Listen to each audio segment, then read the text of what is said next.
question you've probably not thought about before, but what are Christians for?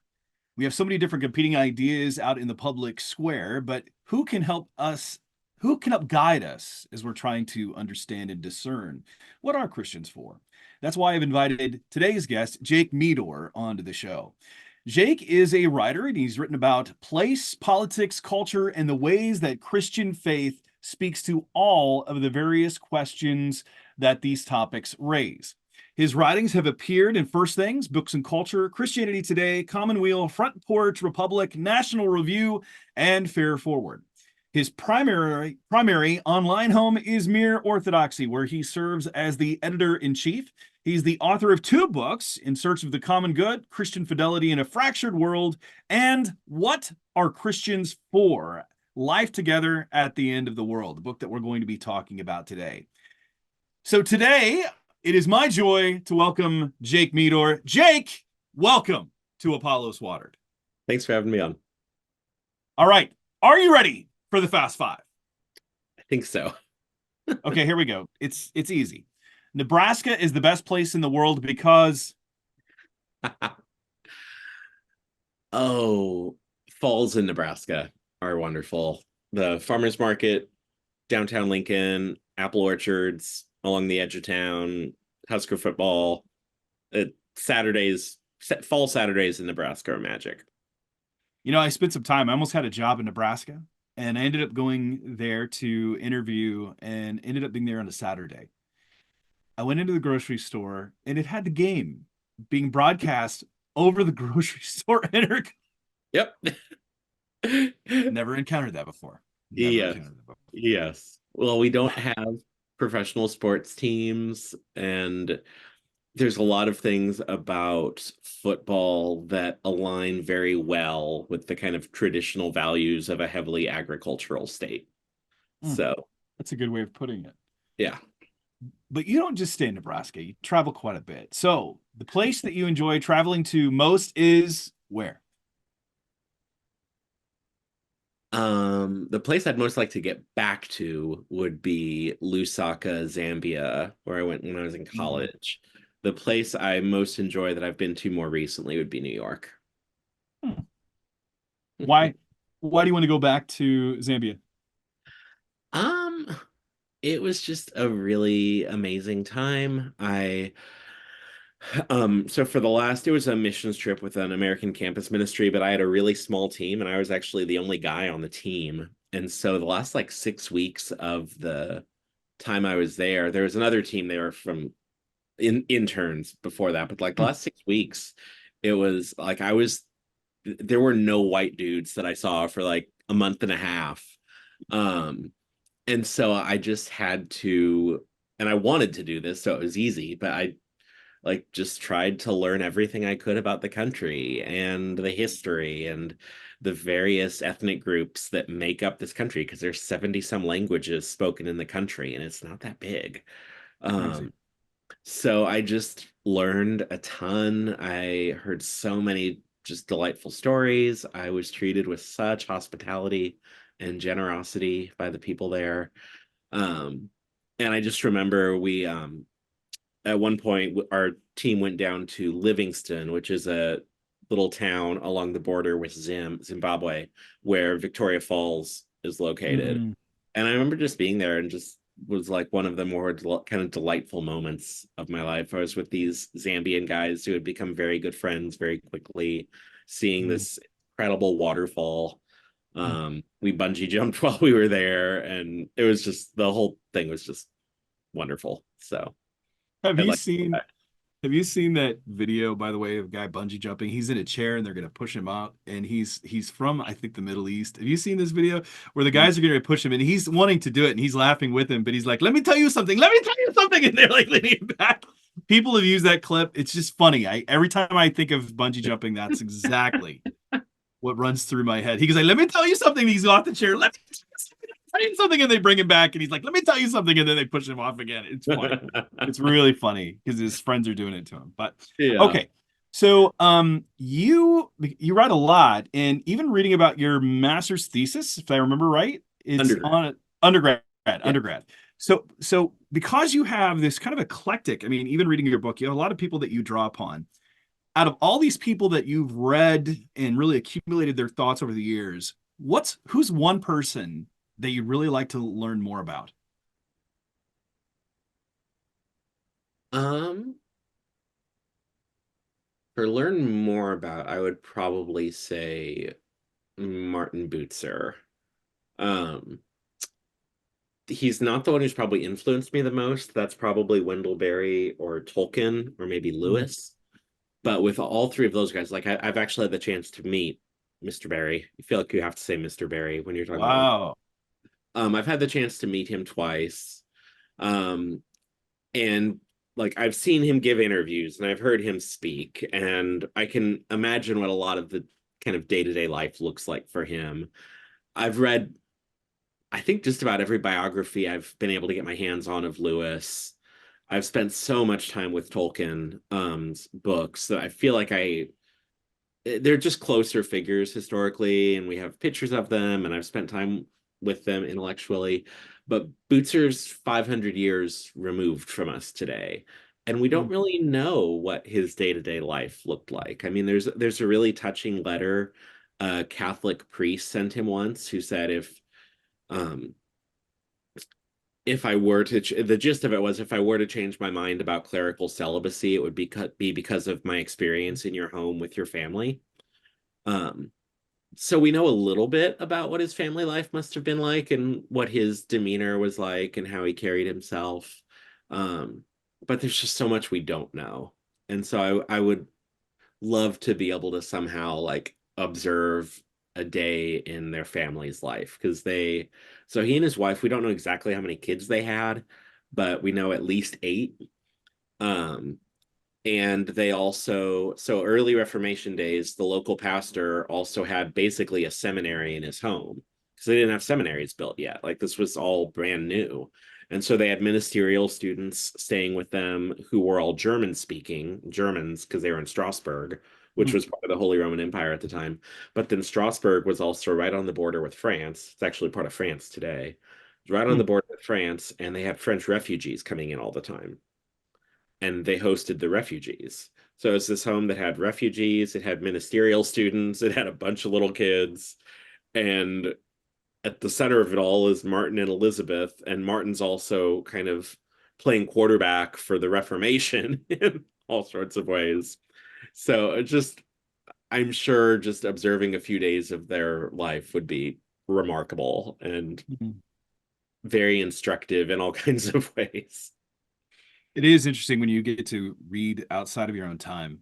But I, Mhm. I honestly didn't know much about him. You write about him in the book. Mhm. Um, I didn't really know that much about him, and it's just interesting that you learned more about him, and you're talking about Tolkien and Lewis and Wendell Berry. I just find all of those fascinating. The fact that you got to meet Mr. Berry, I think is pretty cool. Have you read Holly Ordway's bio, the spiritual biography of Tolkien?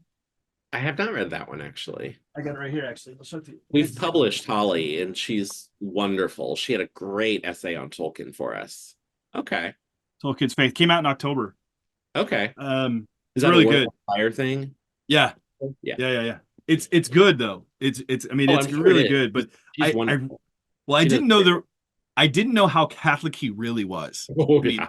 oh yeah, like way Catholic. I was like, Yeah. wow. I mean, I think the Pope is questioning his own Catholicity after reading this. That's what I think. Yes. Anyway, let's get to the Aliens. next.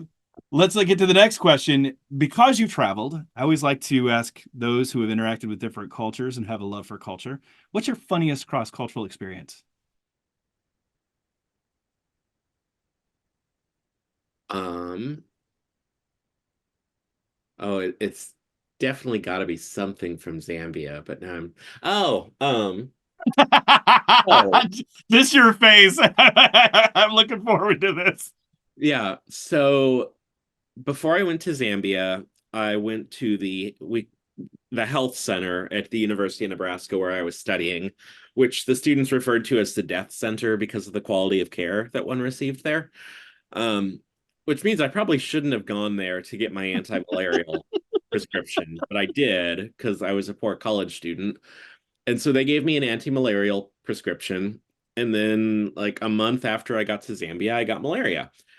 Um, and so I was in bed basically like for about 5 days. I was either in bed, in the bathroom, or asleep, like in bed awake reading Tolkien actually, because my roommate had a single volume Lord of the Rings. Um, so I was either reading Chapo's copy of Tolkien, or I was sleeping, or I was in the bathroom. And after like 5 days, I was not getting better. And I actually found out later I'd lost like 25 pounds over that time. Wow. And so Chapo was like, we need to take you to the doctor. So he like loads me up in the car. And I'm like, it's my first time outside in like 5 days. And he drives me. It's this little health clinic on the edge of Lusaka. The doctor was actually a Coptic guy. Mm.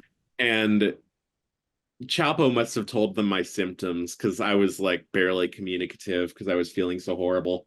So like Chapo walks me back to the waiting room and the doctor comes in and he's just this incredibly jovial, big belly mustache, Coptic doctor.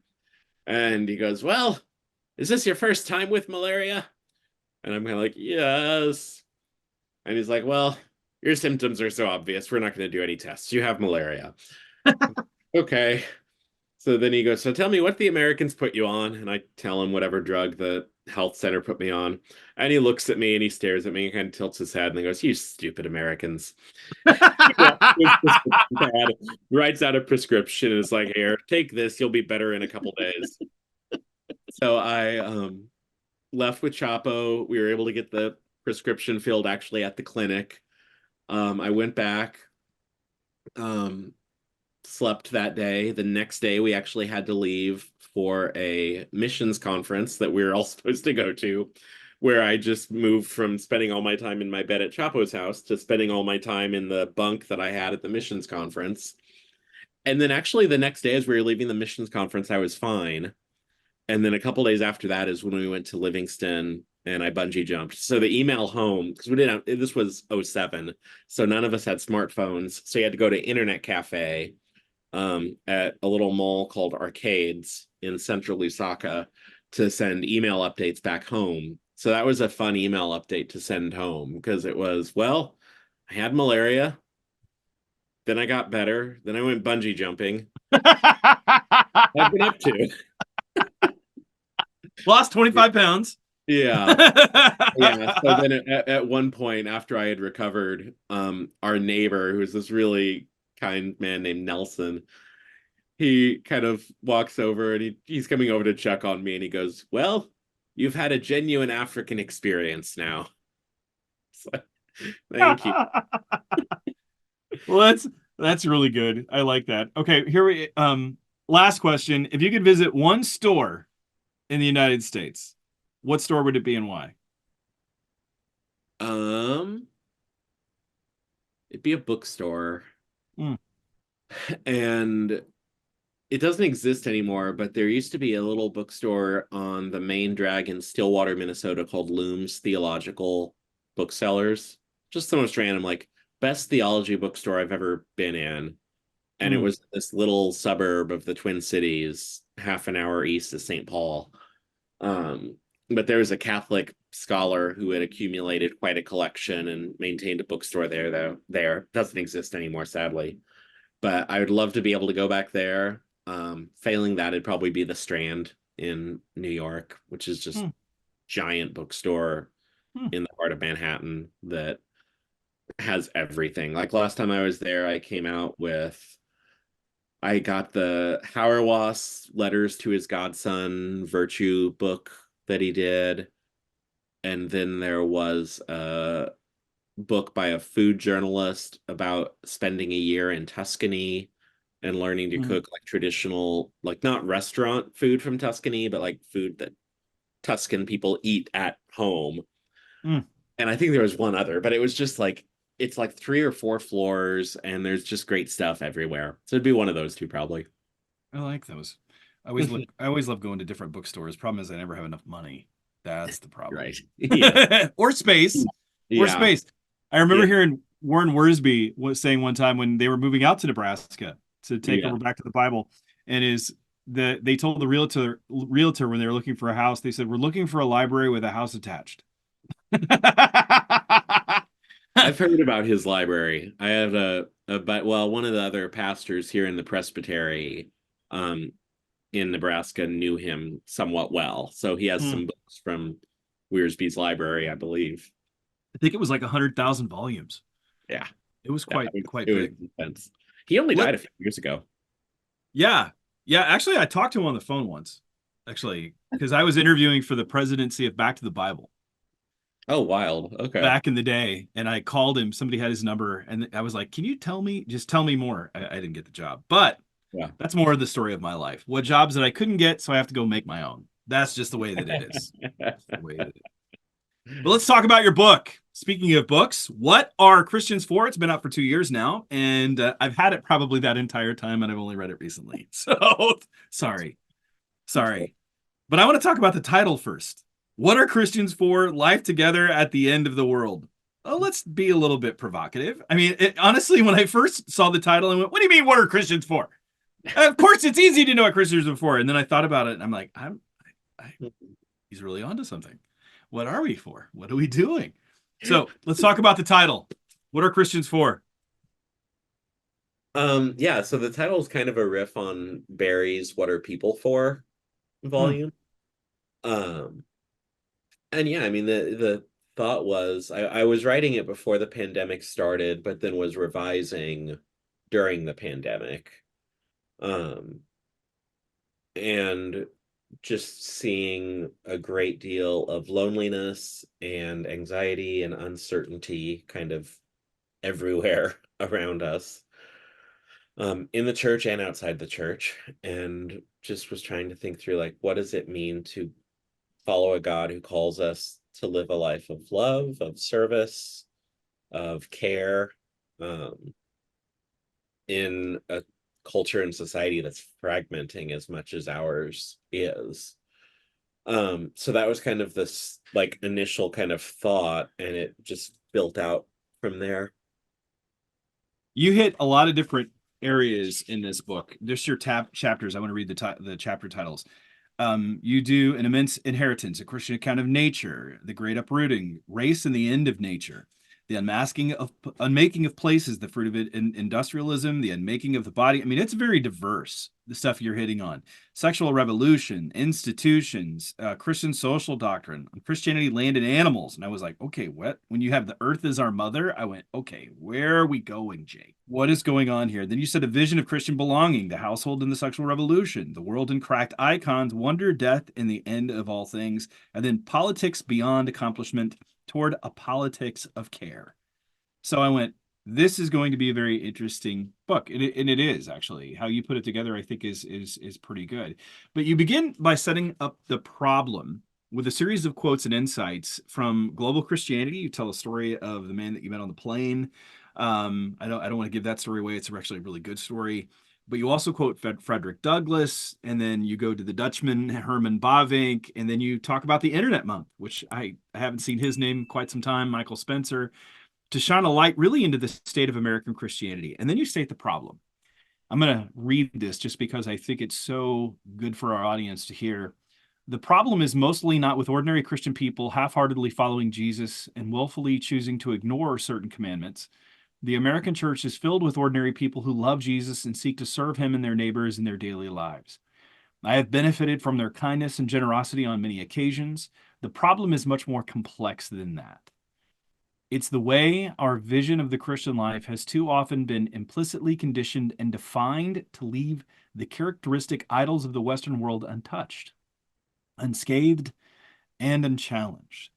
This is how Christian people, often without even realizing it, are denied access to the life giving power of Christian piety and discipleship by the very institution that ought to introduce them to it, the church. I could not agree more with your statement. I'm going to steal it and use it in my own book and give you no credit. Um, Your publisher might have something to say.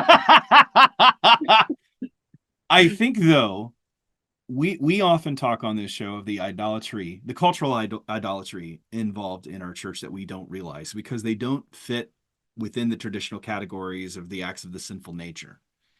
They're much more good things that become those God things, and then they become those bad things. What do you see? Some of these idolatries. Can we just name some of them? I'm not asking for an exhaustive list, but name some of these cultural idolatries that you see at work within our culture today, within the Well, church, actually. yeah, I want to actually start kind of back a step and say that I think the root here is an idol around control, I think. Um, and I'm getting that, like when I was writing the book, I was getting it from Hartmut Rosa, who's a German sociologist, kind of writing in the same general ballpark as a Charles Taylor type. Um, but one of Rosa's shorter books is called The Uncontrollability of the World. And his argument is that basically there's lots of various sorts of harms and damages that we do to ourselves, to each other, to the world when we seek to control it in ways that it's not meant to be controlled. Um, More recently, actually, there's a book called The Genesis of Gender by Abigail Favale, who's a Catholic writer, scholar. And she has an excellent chapter on control in there. So I think that's the backdrop. And then a lot of the problems kind of grow out of that.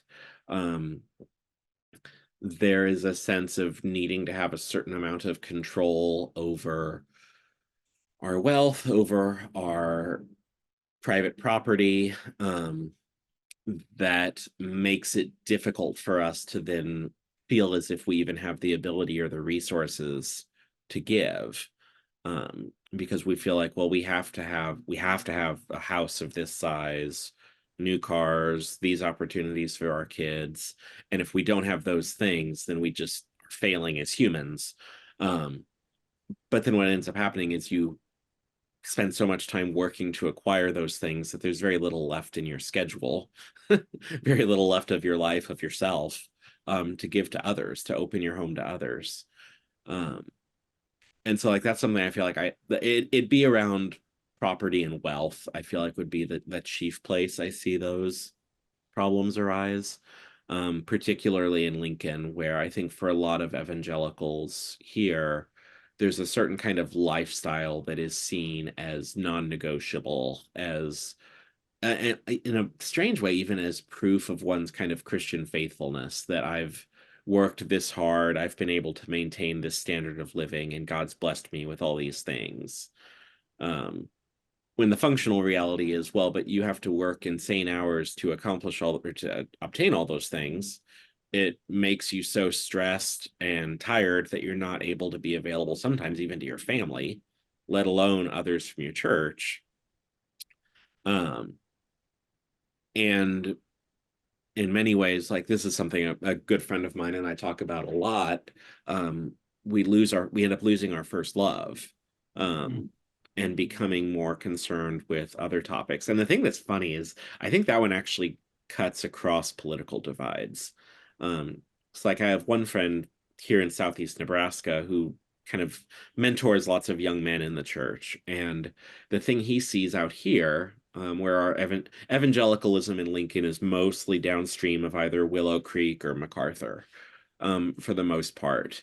And so he's more in kind of the MacArthur world. And a lot of what he sees here is he's like, I talk to these young guys in churches and they're going to Bible study, they're at church.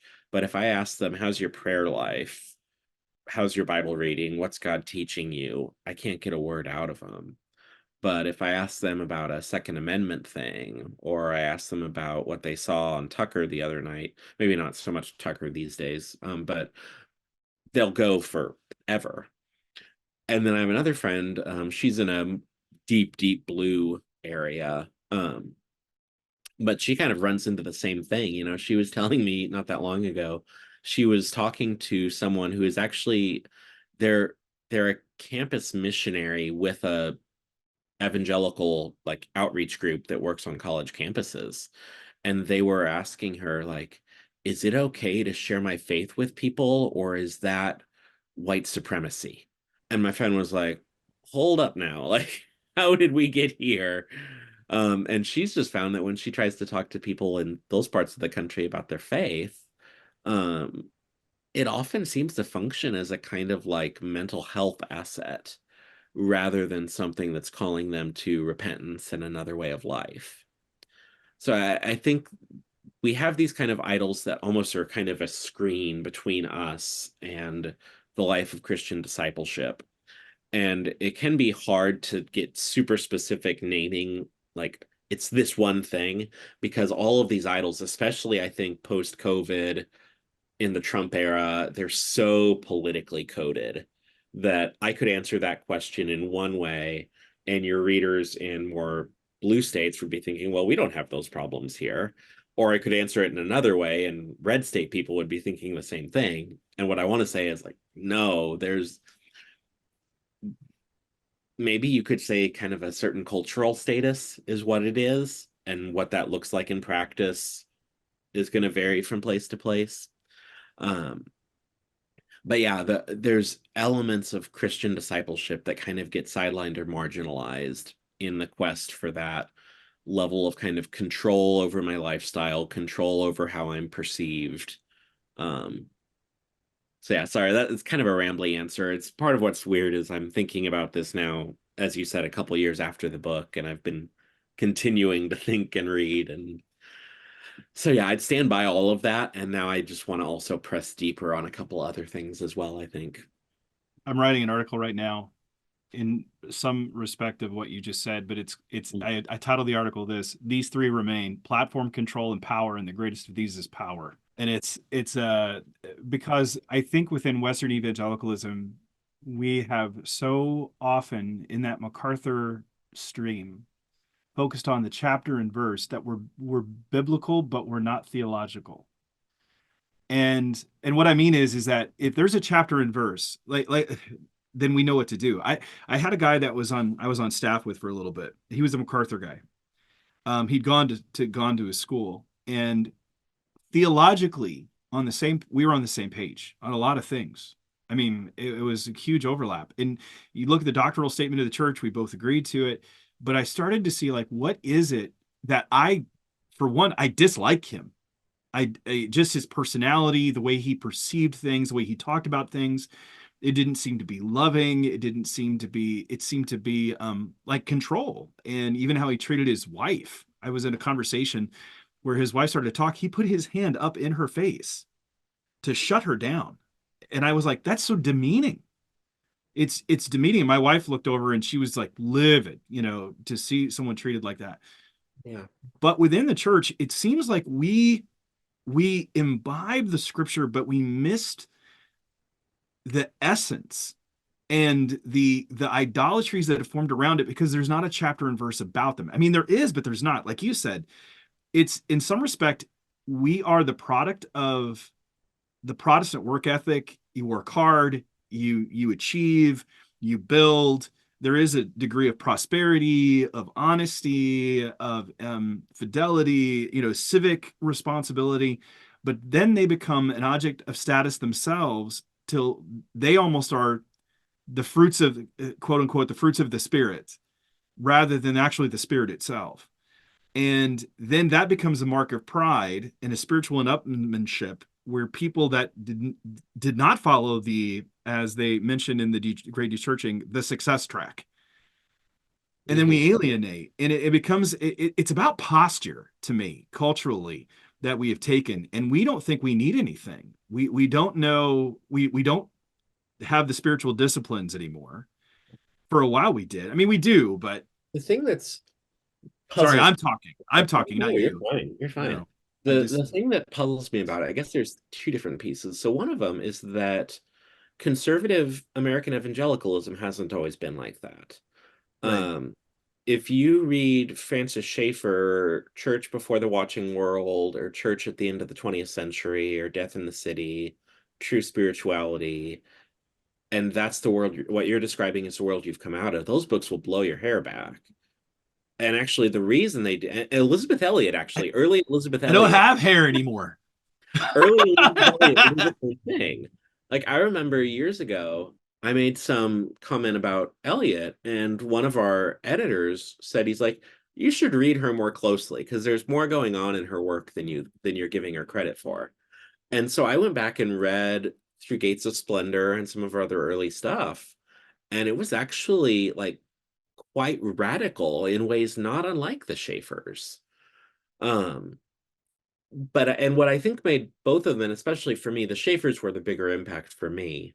Um, what made the Schaeffers so disorienting is precisely how biblical they are. Because there actually are lots of biblical texts that deal with these things. How many parables does Jesus tell about wealth?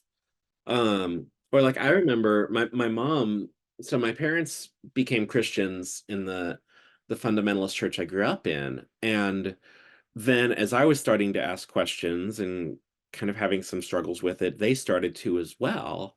And so one day my mom was volunteering in the church bookstore and the senior pastor came down, and this senior pastor, he was there for 52 years. He was kind of like he was they Senior weren't pastor. right. They would say like it's the most anti-Catholic congregation I've ever been around, and yet their posture toward authority was the most kind of ultramontanist Catholic thing imaginable. It Yeah, was just that the senior pastor he was the Pope, he was the magisterium, he was the yeah, yeah, yeah, cathedra yeah. all in one. Um, and so my mom was talking to him, and she had been reading Proverbs, which has lots to say about wealth, um, and generosity. And then she was reading the Minor Prophets. And to read the Minor Prophets is to realize, like, wow, one of the main reasons Israel sent into exile is because of the way they treated the poor. Yeah. And of course, the fact that the prophets were condemning Israel for that also is indicative of the fact that the Mosaic Law has lots to say about the poor. Yeah, yeah, When I was writing the first book and I was thinking about property rights, one of the real eye-opening things for me was to read the book of Ruth and realize that the simple act of having laws around gleaning is a relativization of private property rights, because it says once that crop that you paid to plant, that is in your land that you grew, if that crop falls to the ground as your workers are gathering it, it's not yours anymore. It belongs to the poor. Um, and so there's biblical texts all over the place like this. And so my mom was talking to the pastor and was asking him about like, so we talk so much about following the Bible and being serious about the Bible and reading the Bible, but there's all these texts that talk about how we relate to the poor, and I just don't see us doing those things. And my mom, this was like early enough in the kind of like asking questions process that it was a genuine thing for her. She was like wanting to understand. And the pastor's comment, we were extremely dispensational, was, well, all those texts are in the Old Testament and they're intended for Israel rather than the church. So my mom then goes, well, but then why do the women always go through Proverbs 31? And so it just captures this very ad hoc relationship we have to scripture and to, I think, not only to scripture, but also toward the historic thought of the church, where there's a very kind of there's a posture to it that's not unlike what evangelicals will mock as cafeteria Catholicism. Um, and that again, I think can be used to cut both ways, because there's many things that more kind of progressive Christians would also marginalize in scripture, that are also very clearly there. And so I think part of what has been a puzzle to me about the last 10 to 15 years is I think we actually have the resources in scripture. We have the resources in church history. We even have the resources in the last like 3 generations of evangelical authors to make sense of a lot of this stuff. Um, and it just mostly has not happened. It's rather been a kind of fracturing along politics as religion lines that's been very disheartening. I think I'm actually still fairly hopeful about the medium term future, but the last few years have just been very rough and disorienting for all of these reasons, I think. There's so much of what you just said. I always laugh, not laugh, but cry when I think of how you do focus on one part at the exclusion of the others. I had the missionary Nick Ripken on, who, if you've ever heard his story, the insanity of God, the insanity of obedience, Hmm. he had planted 3 churches in Somalia, and they came in and they killed everybody. So he got to 100 people. They came in and they killed them all. He was in Kenya running because he had to like fly in, Hmm. and they killed everyone. And then he replanted, and it got to about 100 people, and they killed everyone again. Then his 16-year-old son dies on like Good Friday of an asthma attack, or Easter Sunday, something just horrific. It gets down basically to the last four believers in Somalia sometime later, and they have communion together. And then he leaves to go to work, and then they come in and they kill all four of them. And he tries to replant, and then of course no one wants to come, which is confusing to him because he's like, I was taught that the blood of the martyrs is the seed of the church. And then it doesn't happen, and he ends up going on this journey to understand the persecuted church, especially in Muslim majority cultures, or in various cultures. He ends up going to, I want to say, 100, and I mean he goes to like 70 some countries where Christianity is like illegal, and he ends interviewing all the leaders there. It's like James Bond stuff, interviewing them. Anyway, he comes out of it writing this book called The Insanity of God, and I'm talking to him about it, and he was even talking about how he always gives a missions challenge where he speaks.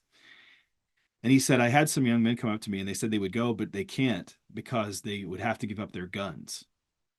And at first I was like, what world are you in? And then I moved into a place where that's a huge deal. But it's amazing to me that idea of that unbridled autonomy, like I won't cede control. It's exactly what you're talking about. But he also said you'll see a lot of preaching in the churches that he is involved in. He goes, they all preach on Paul, but they very rarely preach on the parables of Jesus or any of the Old Testament prophets. And and that's what I mean. It's like we have a tendency to, rather than focus on the whole counsel of God, we focus on a certain piece. And I part of that is that premillennial dispensationalism frame that we talked about. Yeah. Um, even with I was talking with Tom Wright yesterday, and he's not he is not at all. He actually was quite angry with premillennial dispensationalists because I think he sees it as the theological mess we're in. It's really messed it up. He But talks about his Surprised by Hope. Is that the title? yeah, sounds like it. And a long time now. I read that, I think, back in college, but yeah.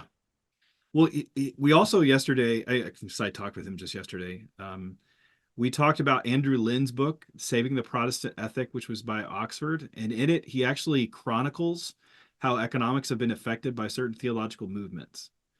Hmm. And one of those is he mentions actually C.I. Scofield, one of the fathers of dispensationalism, and how Scofield said that the Sermon on the Mount was not for today. So Christians didn't need to think about it. Yes. And it's like, how do you just cut that? I mean, we all cut the Bible in a certain way, Right. but Well, how do that, you yeah. miss something that's so obviously there in the New Testament on how to live? And if you cut it out, I mean, you're no different than Thomas Jefferson picking and slicing and dicing what he wants, and you get your own little humanistic religion at the end of it that already justifies what you see.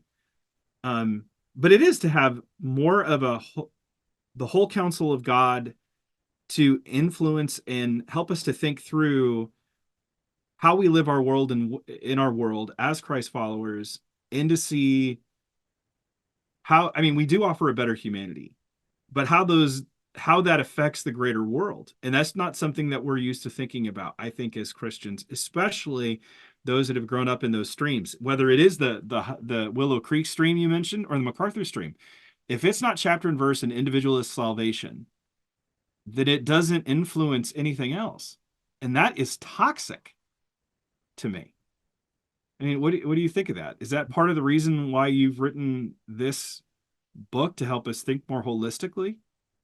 The book started because I used a lot of Catholic social teaching in the first book, In Search of the Common Good. And I found when I was in college, I was coming out of this fundamentalist background. I have a friend who she used the phrase, because she grew up in a similar kind of world, that her faith was privately engaging and publicly irrelevant. Um, and that's what I was struggling with in college. And I was also struggling with it because I was an English and history major. And so I was reading these great books that deal with challenging human and existential and social problems. And I was doing history, like 20th century history, which is full of all of these tragedies and horrible wars and genocides and injustices. Um, and so I was, and I don't know that I could have put it this way at the time, but I really needed a Christian faith big enough to address that and actually have something to say. Like, I remember I got so angry in high school about stuff with this church I grew up in. And I would have people tell me, because I was reading Schaeffer, and Schaeffer is constantly citing these avant-garde filmmakers and Mhm. existentialist novelists. So I was going down to the library and checking out novels and plays by Jean-Paul Sartre and Albert Camus and guys like that and reading them. And I had these youth workers in our ministry that would get so mad at me about what I was reading. And finally, I just kind of snapped. I was kind of a brat, but I was just like, at what page in Nausea by Sartre, as I'm reading, at what page do I need to get to where Christianity is not true anymore? If Christianity is true, it will still be true after I read this book. And if it's not true, then my reading this book has no bearing on that whatsoever. Um, and so it was just such a struggle that I had. And so I had found Catholic social teaching really, really helpful because it was speaking to these things in a broad way that was trying to consistently apply the teachings of Scripture and then, of course, teachings of the church down through the ages to these new kind of problems that were emerging.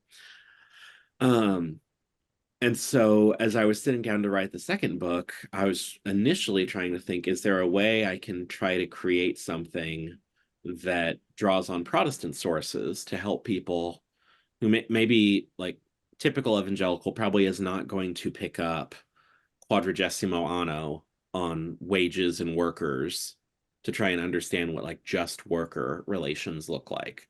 But are there things I can bring to bear from a Protestant perspective that will feel a little more close and familiar and can be helpful to them? And so that was the start of the book. And then as I was working on it, it was so funny to me because I was reading Groen van Prinsterer, who's a 19th century Dutch Calvinist. He has a book called Unbelief and Revolution. And what Groen says in his book, so he actually, if people are familiar with Kuyper and the way Kuyper talks about the revolution in his work, that's coming out of Groen. Groen is actually developing the idea of the revolution for the Dutch Calvinists before Kuyper gets there, because he's younger than Kuyper, and Kuyper picks it up from Groen. What Groen means by the revolution, though, is this kind of spirit that basically says the world is whatever we want it to be.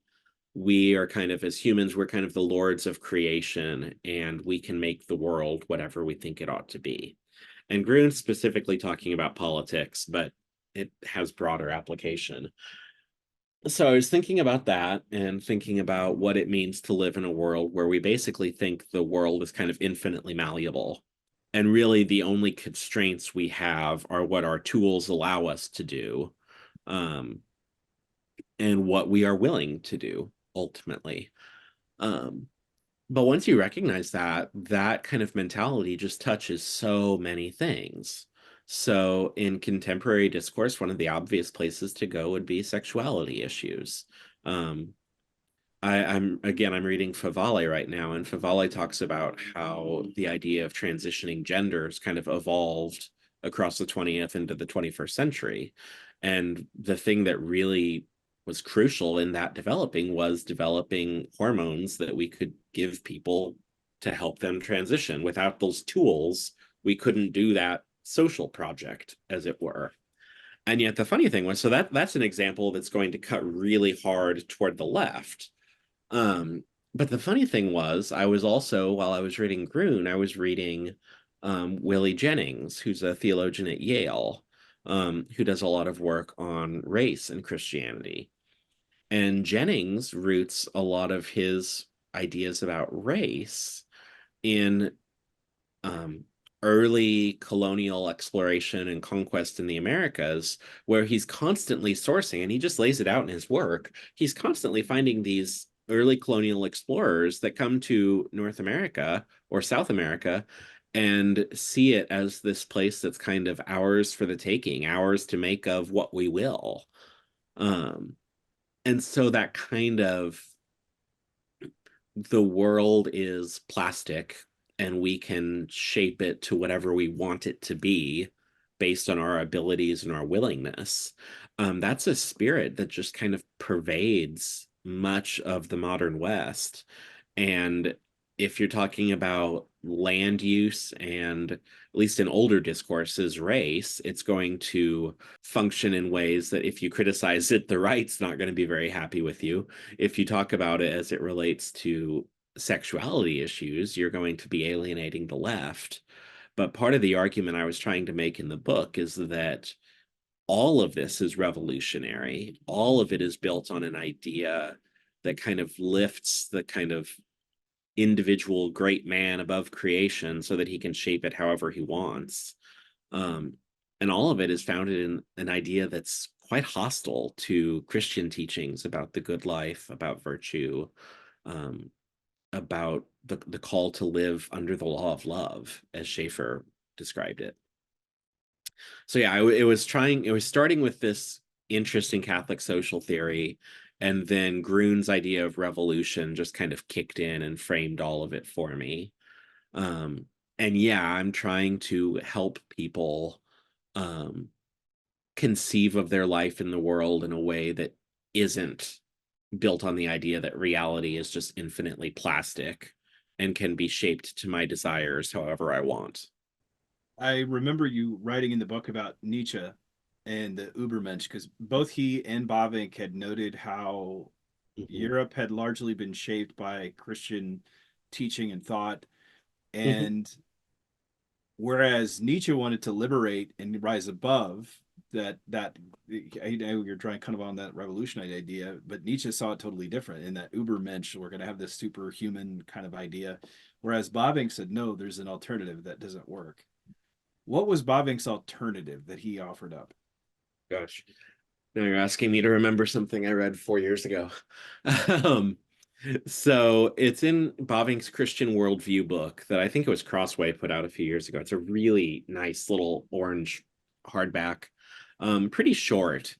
Um, so Bavinck is working with the idea of kind of organic versus mechanical as kind of a main frame in Christian worldview. And so mechanical is premised on control. It's premised in, I mean, I don't think Bavinck uses the language of technique because technique really comes along about 50 years later with Ellul, Yeah. Jacques Ellul, the French theologian. But that's basically what Bavinck is talking about there.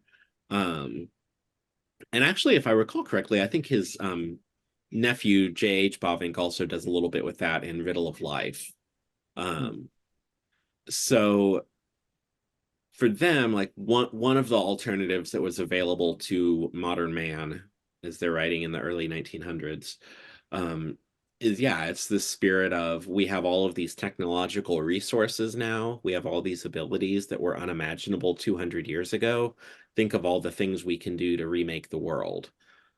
Um, and what Bavinck looks at that and says the it's actually, again, this is a later concept, but it's kind of the iatrogenesis critique where the cure is worse than the disease.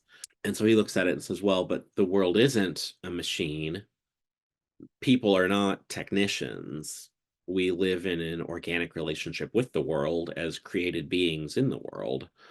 Um, and if we just go around uprooting everything around us in the pursuit of progress and accomplishment, we're going to do a great deal of harm. Like I remember there's a passage in Eglinton's bio of Bavinck, which is a wonderful book, by the way, just astonishing research. Some of the details that Professor Eglinton works in are just the amount of like as a former history major who did 100-page thesis, I like appreciate the amount of work that he had to do, which is so far beyond anything I ever did. Um, but he had this passage in there where Bavinck, who I think was a member of parliament at the time, actually, was speaking about colonialism. And he was fearful because he was of the view that what the Dutch are going to bring to our colonial holdings in Africa and Asia is actually more free trade and markets than Christianity. And in doing that, we are going to obliterate ways of living that have shaped the life of those places for centuries. And if all we give them in exchange is capitalism, that's going to be devastating for everyone because capitalism is not enough to build a life around. And we're going to uproot everything that they've relied upon traditionally for meaning and identity and belonging. And at the end of it, we're going to say, great, now you can go be a capitalist or like a worker for the capitalist class. And that's not good enough. And so that was Boving's critique in like 1911. Which turned out to be precisely correct. We uprooted all of these things, and at the end of it, what you had was the chance to go punch a time clock for X number of hours, um, and get a paycheck. And that's not, I mean, like we all need to work. We're called to work. Work is good. But good work, particularly, I think, is embedded within communities of love and care and is intended for the flourishing of human persons. And a lot of the work, this is part of the Industrial Revolution chapter in the book, a lot of the work that was being created by this revolutionary society was mostly just there to make the capitalist class really wealthy and keep all of these people who had been uprooted occupied. Hmm. And Bavinck was warning about it, gosh, 115 years ago. It's quite amazing to see how these ideas have trickled down and into churches. I mean, whether it's the idea of, as you said, some type of success or status by my work and what I have in my house and all these different pieces. If I work hard enough, if we do it fast enough, and I even see that within certain staffs where we work a certain way and the product is Jesus and we're getting it out, but Jesus is not a product, nor can he be governed by the rules of productivity in that regard because it's dehumanizing the very people that you're meant to use to shepherd. One of the examples we've had or discussions we've had as a team is the oft quoted story, apocryphal or not, of ask a man in Africa or India to describe a pastor, and they say a holy man. But if you ask someone in the United States to describe a pastor, they would say a manager. It's just a very different conceptualization and how much that is affected us. I want to change gears and to talk about something else that you had brought up in the book that when you first brought it up, I thought, why bring this up? And it's the simplicity of God. Why do you want to talk about the simplicity of God? First of all, what is it? Why is it important? And what effect does that have on us today? I'm trying to remember. I developed it in the book. So the problem is with books, it's not just that that book came out 2 years ago, but also there's about a 9 to 11 month window from when you send the final manuscript. So it's been like 3 years since I worked on the book. When I talk with people about divine simplicity these days, the thing that I usually am trying to camp out on, so the doctrine of divine simplicity means that God doesn't have parts. Um, and so it's not like sometimes we'll talk colloquially about God, and you kind of get this idea that, like, well, one part of God is his wrath, and one part is his love, and there's some kind of way in which God, like, internally synthesizes these separate parts of himself. And that's not the best way to talk about it. And the reason is because if God is made up of parts, then there's these different things that can kind of act on God and influence him. Maybe there's even something outside of God that can act on one part of him. And so you're losing the notion of God as this kind of Lord, as creator, as all powerful, because you're now positing that there are certain things that somehow can like be outside of God and act on him from outside, um, which we don't want to say. Um, but I think part of the reason that's comforting, um, is that uh, when we are suffering, when we are dealing with something painful, difficult, hard, um, it can be easy. And you see biblical figures doing this, which I think is a sign that like God wants us to know that this is a normal way people struggle. Ask like that kind of turn against God. Well, why would you whatever?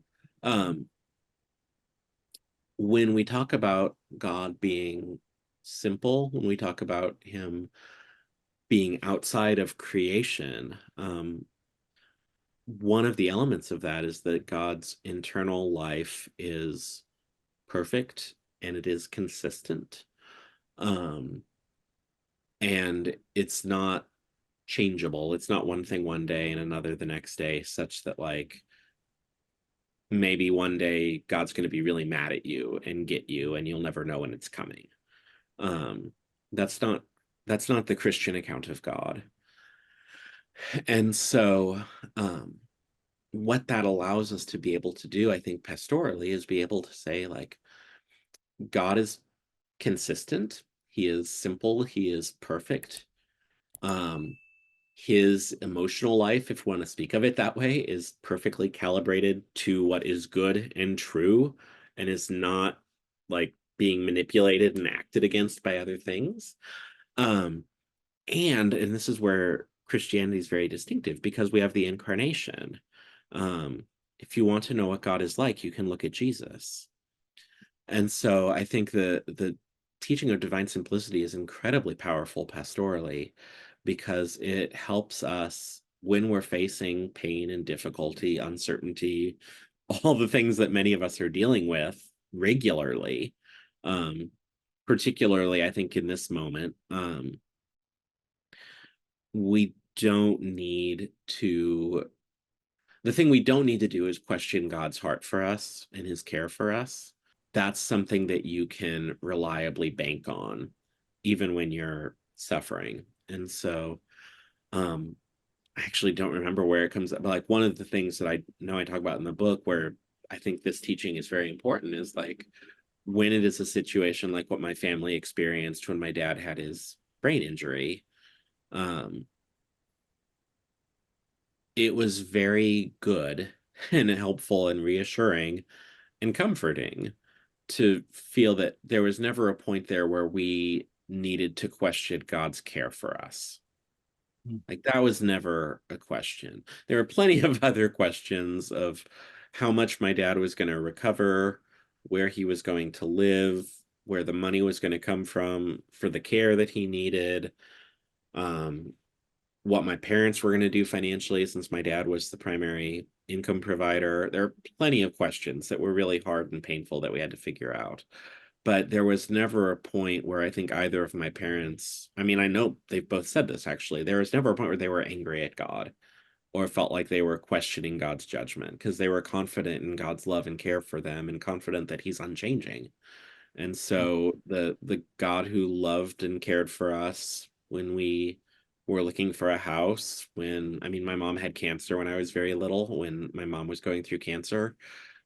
That's the same God who's with us now, and his feelings toward us are the same as they were back then. And so that gives you a certain kind of grounding, I think, Mm. that allows you to endure suffering. And maybe to tie it into some of the political conversations, I think one of the things that has been exposed in recent years is that there are a lot of evangelicals who have no place for martyrdom as a Christian calling.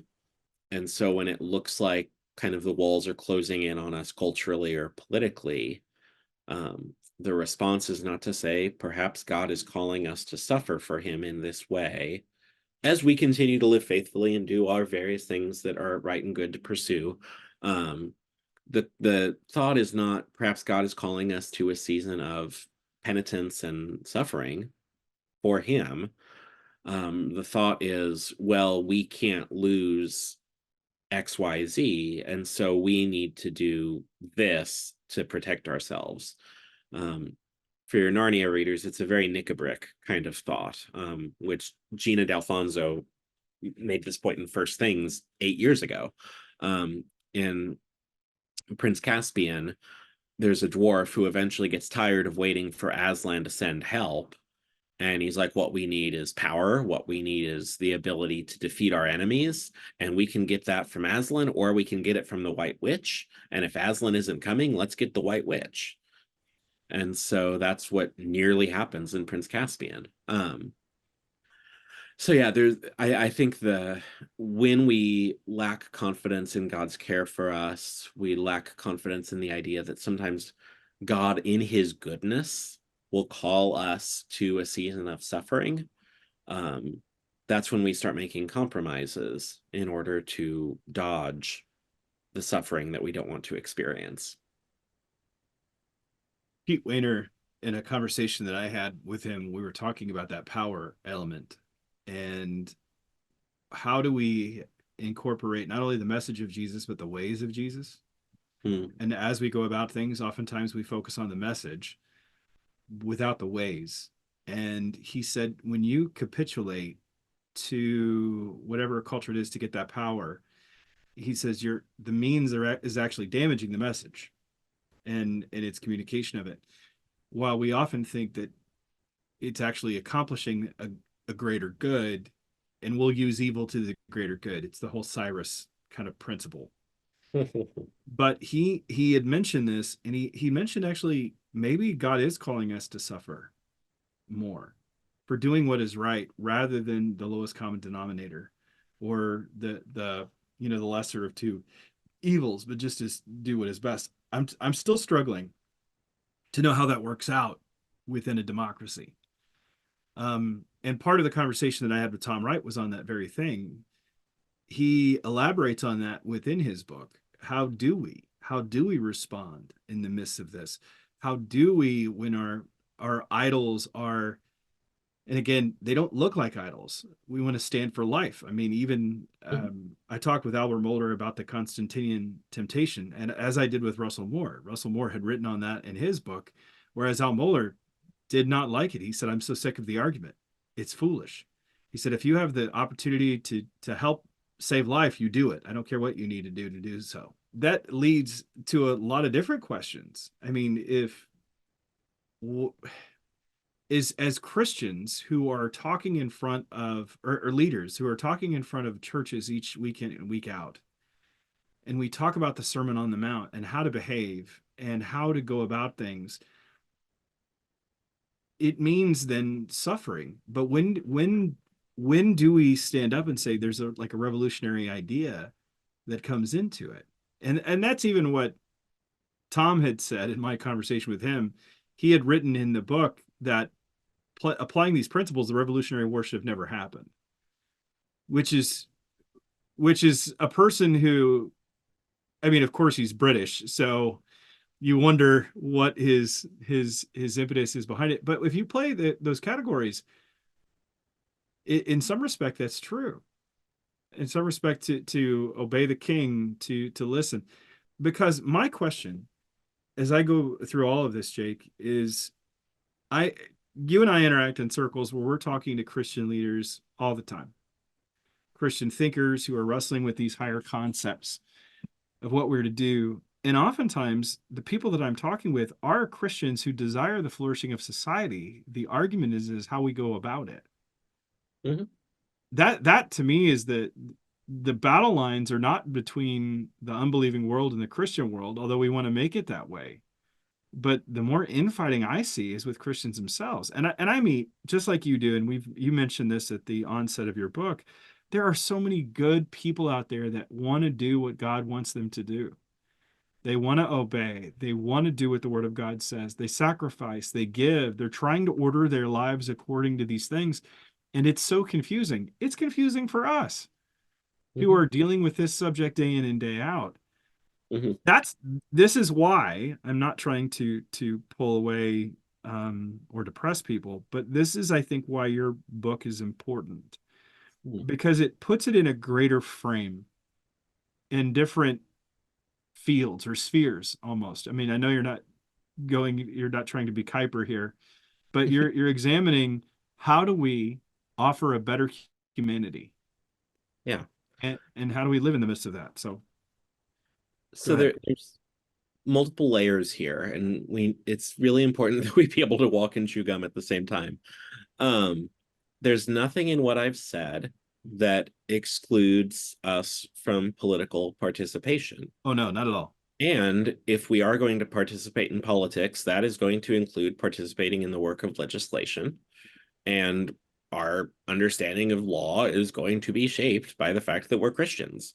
So, an example from here in Lincoln is it was either last year or in 2022, the Lincoln City Council. And Lincoln's weird because Nebraska is deep, deep red, but Lincoln is pretty deep blue at this point. 6 out of 7 city council are Democrats. 6 out of 7 reps in the unicameral are Democrats. 6 out of 7 or 7 out of 8. Like there's only like 2 citywide races that Republicans have won in the last however many years. Um, so the city council passed this fairness ordinance that was nutty. Like they made it pretty hard to find online, which is in itself a little telling. But when I actually was reading it, um, the ordinance concerned what they called public accommodations. And they defined public accommodations in such a broad way that literally anything other than a private home was pretty much a public accommodation, including a church.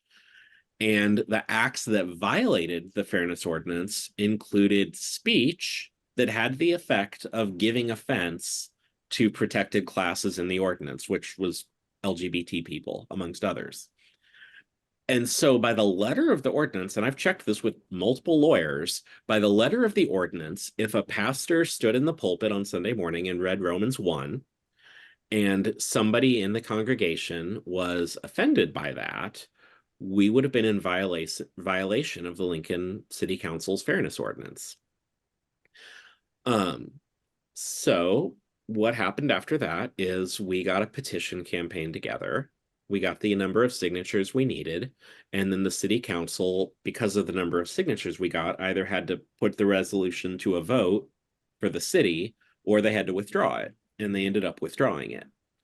Um, I think that was like the right way of handling it.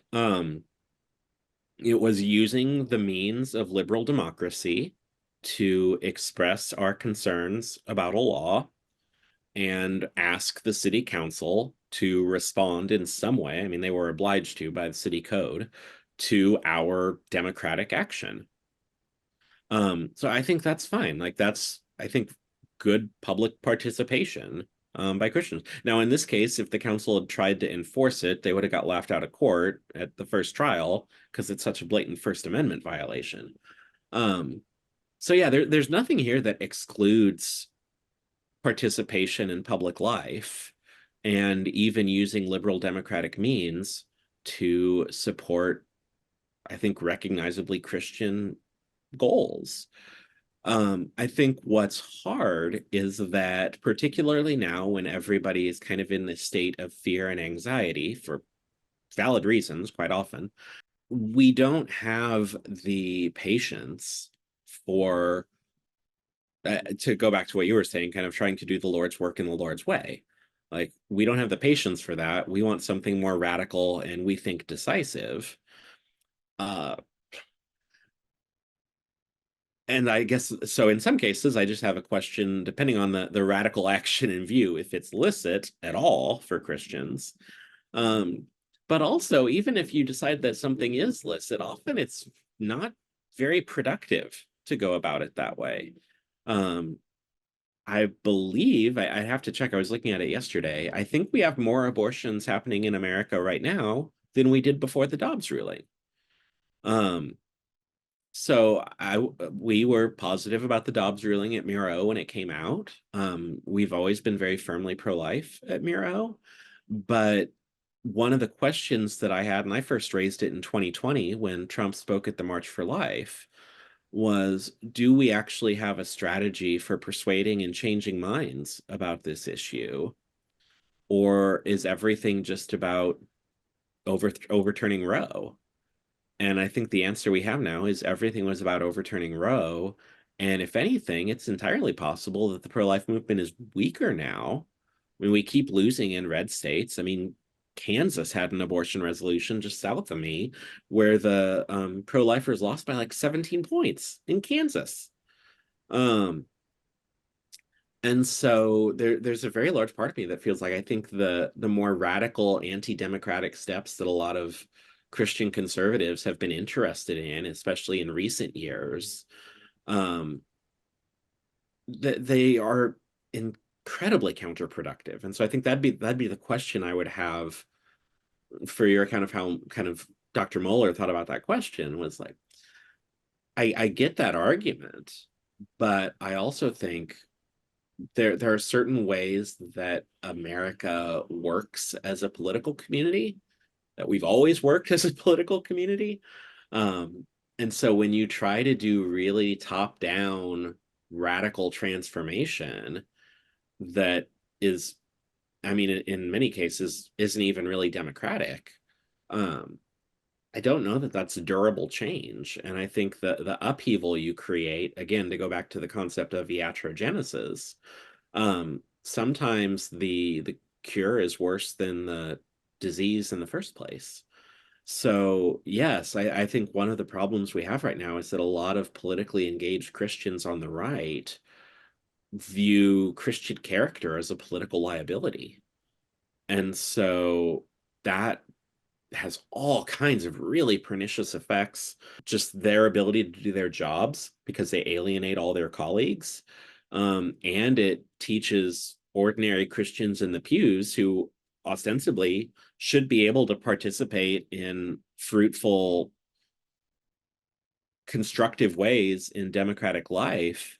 Um, it teaches them that democratic life isn't really for them, and we need to do more radical things to win. And at the end of it, they're worse off and they end up losing because the style that doesn't work in the first place. Sorry, I'm rambling, but I mean, even like there's a state senator in Oklahoma that the Christian nationalists are really excited about now named Dusty Deavers. And he's gotten some mainstream news attention because he has a bill to ban porn and a bill to ban sexting and ban abortion and all these different things. And the Christian nationalists love it because finally it's a Christian who's like really getting serious about these things. The thing that none of them are acknowledging is that they have Republican controlled committees and he can't get his bills out of committee because his colleagues don't like him and they don't want his bills coming to the floor.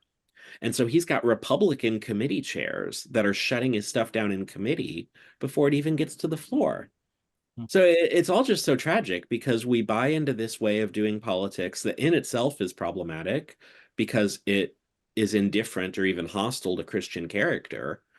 And then at the end of it, we've made these enormous missteps. We've left the way of Jesus in all sorts of pretty egregious ways. And we don't even get they don't even get the thing they're going for because the style's ineffective. So the layers here are just so frustrating. Um, and really we can just back up and slow down and like we are called to a certain way of life by Christ. Um, some of us are going to be called to working in politics, and that's going to be complicated and hard, but you can do it. Living in a democracy, we all have some stake in public life, and we can be faithfully, pervasively Christian. We can be marked by service and care to neighbors, and we can do all of this without having to make the kind of compromises that are constantly being made these days. There's so much to what you just said. I go back to the conversation that I had with Pete Wayner, and he was telling about how he had interacted with a guy who basically said the nice way doesn't work. And this is a Christian man. And I don't think it's not about being nice. It's about the character and the posture you take. Mhm. I think this is why I find David Brooks's work so interesting. He's written On the Road to Character, his other book, The Second Mountain, where he talks about developing a moral ecology. That's what I find to be so frustrating as I'm talking to people within the church and I look at the world, and the world is like, Why would we ever want to listen to you? I mean, I'm not talking about pro-life. I'm not talking about all those different pieces, but it's like you are people I don't like and how you go about things. You're arrogant. You don't listen. You don't think. You don't dialogue. There's just this, again, lack of humility in how you go about things. And maybe I say that as a person who's not been engaged at any, I mean, really meaningful level in that regard in those debates. But the vitriol and when you add to that, the internet encourages it and rewards it. I was chatting with Cherie Harder of the Trinity Forum. We were talking about fundraising, and she's like, "It's really easy to raise funds if you're outraged about some moral issue, and you're definitive about what it is you're wanting to do. But it's very hard to get funds if you're actually trying to have a healthy, nuanced conversation that will really move the needle." Yes. Well, and that's the thing about the whole like the nice way doesn't work thing. I always want to say like I kind of want chapter and verse on that so I know what we're actually talking about. Um, because I'm sure that there are examples that people who say that could provide me that I would have some level of sympathy to. And yet, like when we followed the city code and followed liberal democratic norms, as we did here in Lincoln with the fairness ordinance, that worked.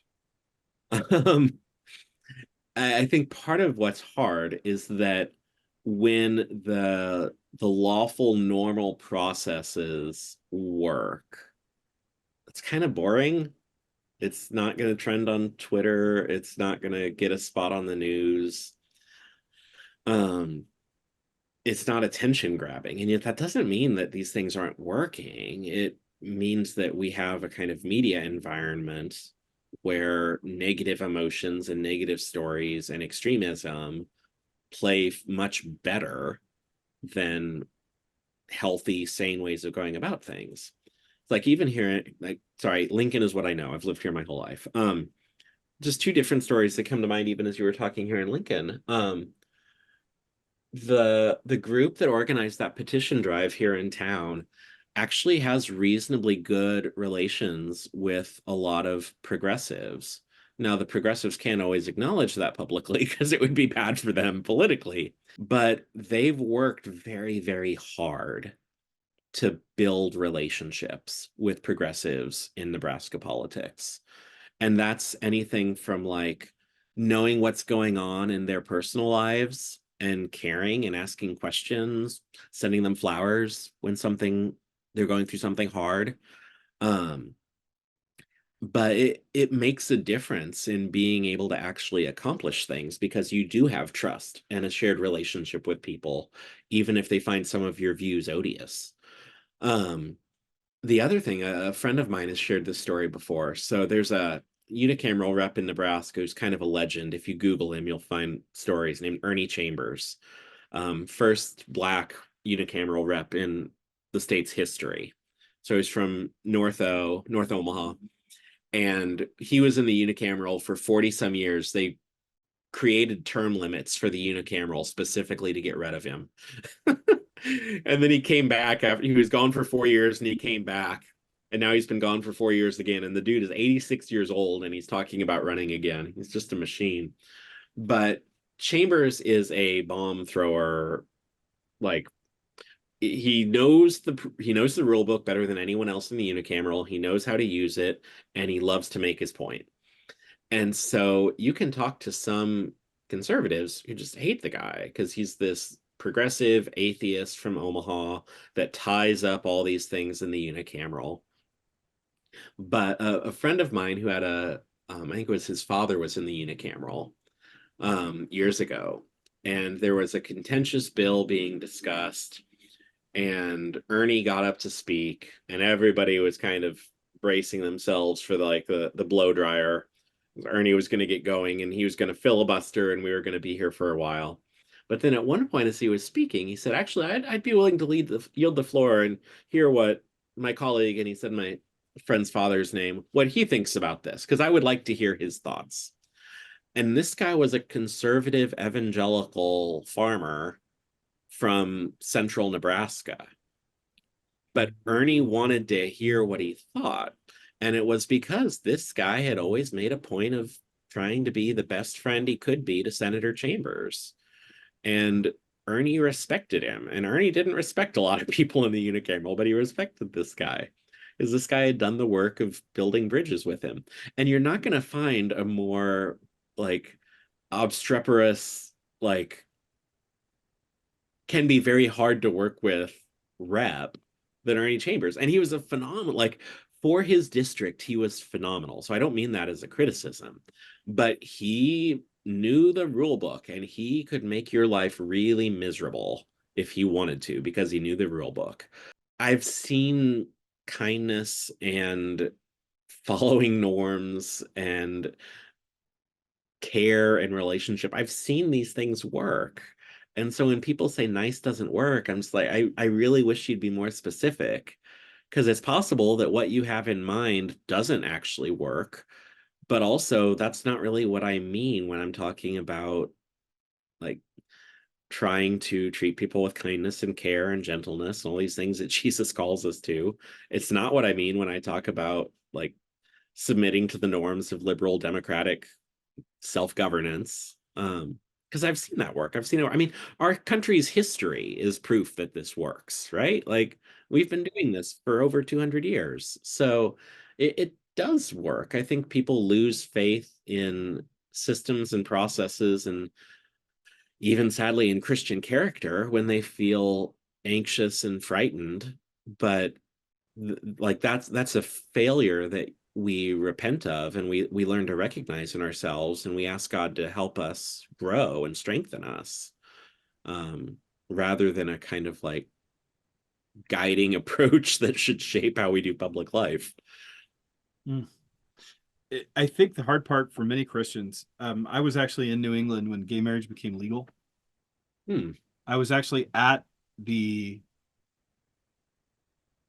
I was in Boston Commons across from the State House the day the verdict came in. And what was frustrating is that there was a series of hoops you had to jump through in order for that to happen. The first was, of course, they just declared it legal. And then the citizens responded. And they petitioned with more signatures than ever before in Massachusetts history to get the issue on the ballot for the people to vote for. But in order to get the issue on the ballot, they had to pass through two, if I remember right, constitutional conventions or congressional conventions, something along that line. There were two things they had to pass through. And the first one it passed through, which was under then Governor Mitt Romney, a Republican Mormon governor in Massachusetts is something that is quite the norm. But then you had Deval Patrick, who came up, whose daughter was a lesbian. And he vetoed it. And I was there the day that happened.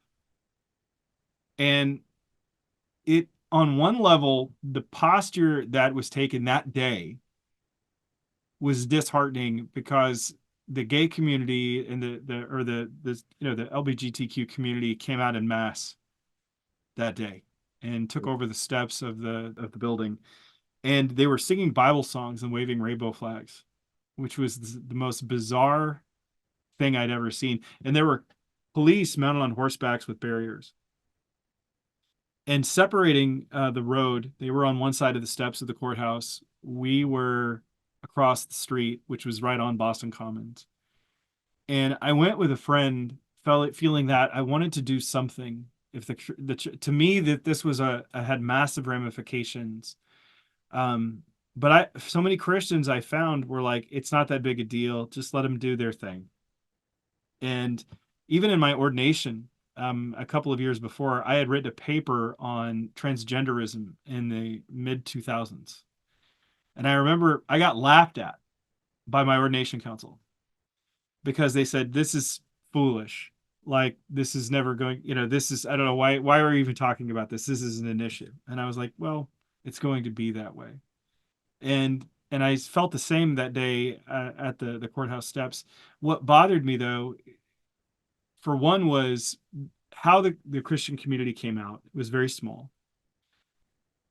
And when the Christian community did, quote unquote, I put that in quotes, when the Christian community did finally come out, because there were so few of us, and many did not have a posture of humility, it was bombastic and definitely antagonistic. And you felt like some were backed in a corner and they were crying out in anger. And I was just being very quiet, trying to watch. And they passed out stickers, and they even put like a poster. It was actually like one of those things you march at the beginning of a marching band. It's got like a pole and like a flag in it, kind of thing. And they just put it on our hands. And it was like we were asking for the right to vote. That's what this we were asking for. That was the kind of the hill that we hit, rather than say, hey, gay marriage is evil. We want the opportunity as citizens to respond to this. That's what we want. And I got nervous because the police presence was there. People were driving down the street, honking their horns in support, giving them, everybody on that side, the thumbs up, and then flipping us the bird. And you felt like you were in a hostile environment that could go violent any moment. But not, oddly enough, not from the gay community. It was more of the people that were in this vote group. And I remember being nervous, just very, very nervous. Because for one, I didn't want to be with the people that were screaming such derogatory things. So a friend of mine, we needed a bathroom break. So we go to the bathroom, and then they'd given us these pins to wear that kind of, or stickers that indicated kind of the side that we were on. Like, let the citizens vote. And it was like in this green. But then there was only one bathroom in the area. So you had people from the LGBTQ community and then us in the bathroom at the same time. It was very tense, just very tense. And I remember walking out, and I was so frustrated because the Christian community did not appear. It seemed to me it was just apathy. And I lamented. I remember looking up to the heavens saying, Lord, where is your church? And then I heard a trumpet. I look over, and it's all this group of people marching toward me, carrying another pole with a banner in front. I'm like, and I see 30 churches united as the first part of it. That's all I can see. And I'm like, the churches showed up in mass. The Calvary's here. And then it said, for gay marriage. Yeah. And then I looked at my friend and I went, it's time to go home. Like this, we're outnumbered 10-1. Even though the citizens had asked for the right to vote, and we had more, I mean, seriously, I want to say it was 6 or 7 times as many signatures they had ever gathered in history to get the issue on the ballot. But when like in your situation, it worked well. In ours, it was the opposite. And it felt like we were denied what the citizens wanted. I mean, granted, it was still the process that had been set up to accomplish it, but you felt like you were railroaded. Yeah. And of course, the culture then was a matter of time, and the culture was already headed this way anyway. Right. But not that the battle is in the political realm. For me, it goes back further in a lack of Christian teaching on an understanding of the value of the body and its purpose. Yeah. Because I think we were so focused on the spiritual nature that the body was given secondary status. And gender had no being. I remember reading an article during that same period of time where one woman said, I'm not my genitals. Are you saying my genitals define me? And I'm like, well, in some respect, yes, because your genitals represent the essence of who you are, and you are an engendered human being that dictates things. Favale is really good on, because Favale, and she's just surfacing quotes from Margaret Sanger and Simone de Beauvoir, where both of them just very clearly do not like the natural functioning of a woman's body. Like, Beauvoir has a quote in Second Sex about how in her fertility, a woman is either riveted or chained, depending on how you translate it, to her body like an animal. And this is like the key intellectual figure at the start of second wave feminism. Um, so yeah, I mean, that's not surprising to me because that's pretty hardwired in there since Margaret Sanger, because Margaret Sanger was like de Beauvoir. And then, of course, they're both influencing Betty Friedan and Feminine Mystique. I'm sorry about that experience. That No, nothing to be sorry about. the thing about the no, as soon as you said the thing about the churches, I was like, I know where this is going. It was disheartening. But Oh, I'm sure, yeah. it was Uh, also a wake up call, and it made me stop and go, why is it that, and again, that privatization idea where you said early on that question that your friend had said that it's privately good and publicly what irrelevant. irrelevant. And that's what I have found as I've gotten further into this. And I'm amazed at how many people still hold that idea. And again, I still have right fresh in my mind where that very much frustrated him and the understanding of the kingdom not affecting greater public life. And I felt the same thing when I talked with Os Guinness. Oh yeah, yeah. Um, extremely. But this is where I go back to your book. You helped people see many of the areas, like myself. You talk about institutions and trusted institutions. You talk about industrialism. You talk about the sexual revolution. You even talk about understanding of land. And I think, and this is where so many Christians just kick it to the curb when you talk about animal suffering, and they're like, "You've lost me. I'm just done." But I mean, even the Proverbs mentions that a man giving his like donkey basically, treat it well. Mhm. Um, but we don't even think about that anymore. And that's why I like your book, is that I feel like you give us a holistic vision of how Christianity plays out to create a better humanity, which I think, and again I go back to Newbegin and even Wright, where the church is to be a sign and symbol of what a redeemed humanity looks like, and a sign to the world and to the powers Mhm. of the reality of who God is, and rather than just a propositional truth to get you into heaven. Well, and I think there's a need to become comfortable with um, a certain degree of ambiguity and incompleteness in this life. Like one of the topics kind of along the edges of our conversation the last few minutes is licit political resistance. Um, One of the things that's interesting in the Reformation tradition is if you read like Calvin, and Calvin talking about the authority that the state has, Calvin doesn't seem to have any room whatsoever for any kind of resistance of political authority. Like, you submit to the state. If the state tells you to do something that goes against God's law, you don't obey.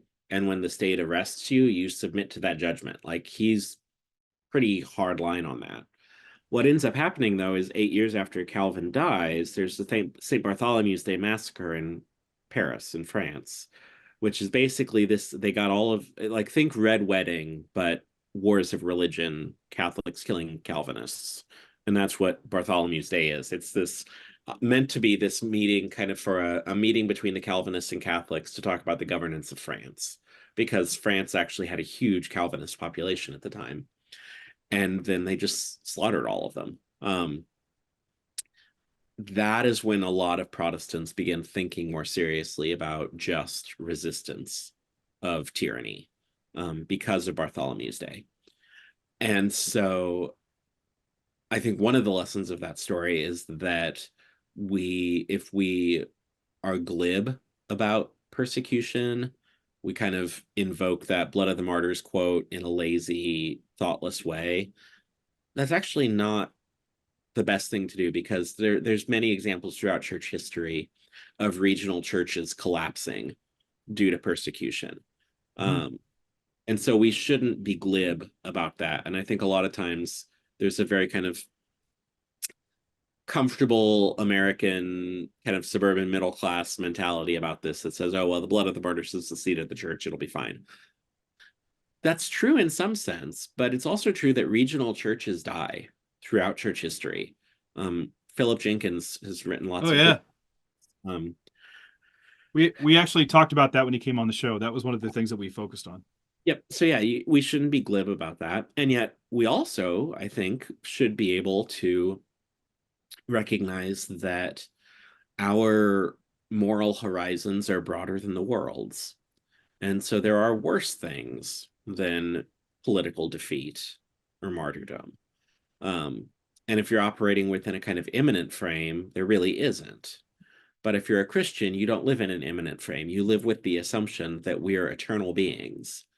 And I mean, I love the kind of mental experiments Lewis does, particularly in Great Divorce, where he's kind of asking, like, okay, if we're eternal beings, the virtues that we cultivate in this life with the aid of Christ that continues, like we continue in some sense to grow toward God, even in the eschaton.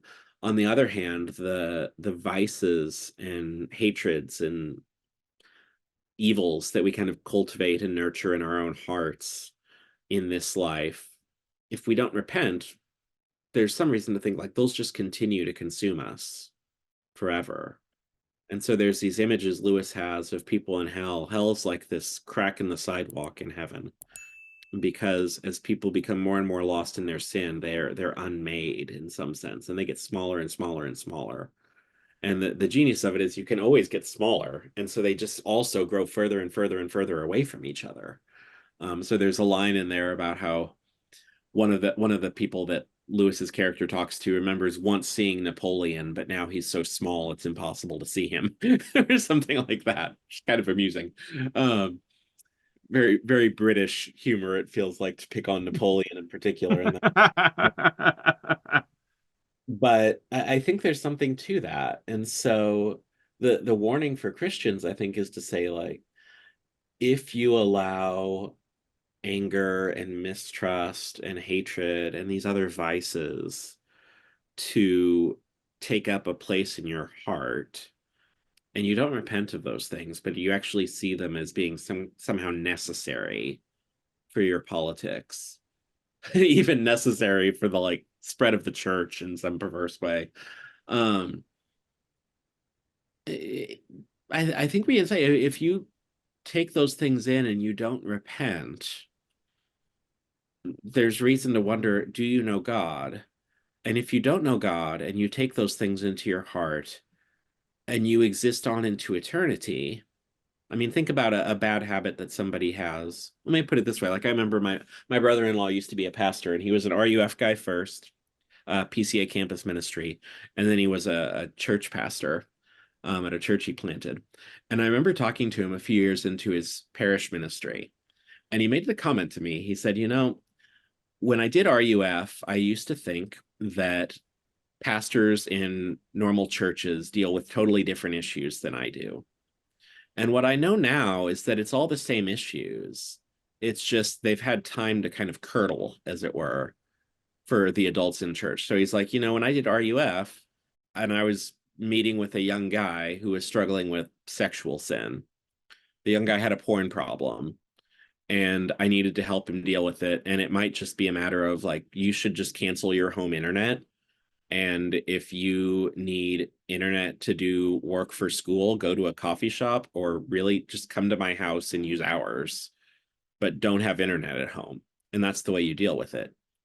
But now you're a pastor in a parish church and you're dealing with a guy in his 40s who had an affair.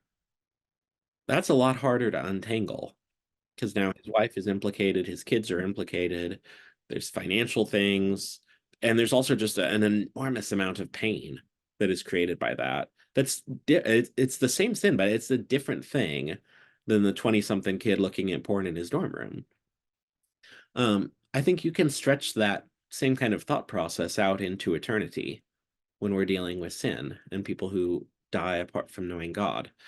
And so there's a warning here. Like there is, and this is just basic stuff Jesus talks about in the Gospels. Like there are worse things than losing an eye or losing a hand. Like that's a pretty plain application of what Jesus says in the Gospels. And so I think one of the warnings for us is, on the one hand, like, yes, it's perfectly licit to participate in politics and seek to see good laws passed, and even good laws as understood by Christian moral teachings. Um, and yet there is a great spiritual danger in all of this. That you would, I'm trying to remember if it's what the biblical text is, but the idea of taking fire into your bosom and not being burned.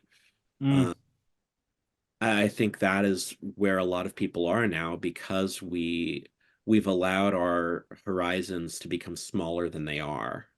And so we struggle to think of something worse than 4 more years of Democrat presidency. And it's like, I can think of worse things than 4 more years Hmm. of Democratic presidency. For much of Christian history, Christians have dealt with far worse political realities than American Democrats in the 21st century. Um, and God has seen them through it, and they are now with him. And I would desire that for us as well, rather than us becoming lost in um, Machiavellian political intrigue. You're the second person to mention Machiavellian Christianity in the last week, just so you know.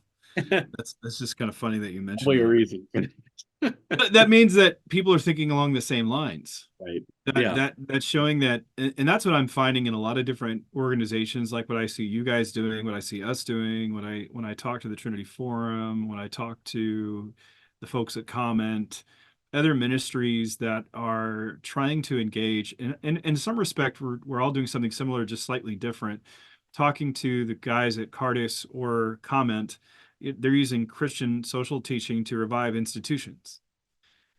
Whether you talk to the Trinity Forum, which is using Christian thought to renew the discussion of faith in the public square. And in some respect, I was talking to our editor and I said, well, we're trying to actually do that except for the church.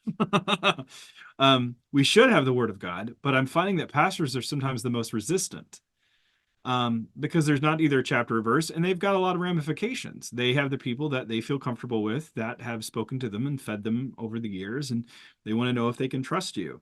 The hard thing that I'm finding, though, is a lot of these different voices that they've been listening to, while they might be really adamant about the understanding of the faith and certain issues, it might be faithful, but it's not always fruitful.